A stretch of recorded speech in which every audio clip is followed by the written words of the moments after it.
สาวกองเซียนี่บ่ธรรมดาเลยเด้อเกียมเจี๊ยบติ๊บเด้อมื้อแรงพุ่นดูสู้ดูเดือดเฮ็ดต่ำโอ้ยอดเฮ็ดได้บ่โอ้ยอดคืนใส่มวยรุ่นเก่าเฮ็ดตียังเหนียวอยู่เฮ็ดสู้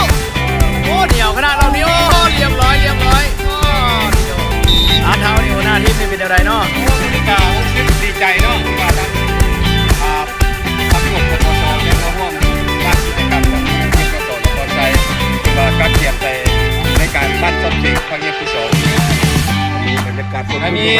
บรรยากาศฟื้นเนาะเพื่อตอนรับในบ้านต้นเพลงครั้งที่2นี่อันนี้แม่หัวหน้ากีฬาเฮียนมาสอนนครไซเด้อมือตีบุมีตัวเล็กอันนี้มันพอมือนี่ลูกตีงามๆมันธรรมดาได้นี่กองจราจรได้นี่มือนี่สุดยอดมือนี่นะเนาะมีเท่าไรเนาะมือนี่เราลูกตีงามๆคือพันออกล่าจากทรายมือนี่ยังพันได้เนาะจะง่อยเห็นเนาะมีเท่าไรนะครับหน้าที่เป็นผู้ตัดสินมือนี่ว่าครับแม่ว่าภาคภูมิใจที่ได้ที่ว่าได้มาทำไปทำกสททางไปที่บ้านนาทีย่างสมเกียรติมันจะบอกโอเคดำเนินอันนี้เป็นเซตที่2เด้อเซตแรกทวิตเมื่อกี้นครไซชนะปกสไปด้วยคะแนนสูสี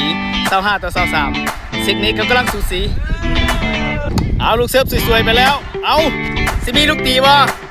ยอดต่อหน้าต่อตาเอาตบเพชรโอ้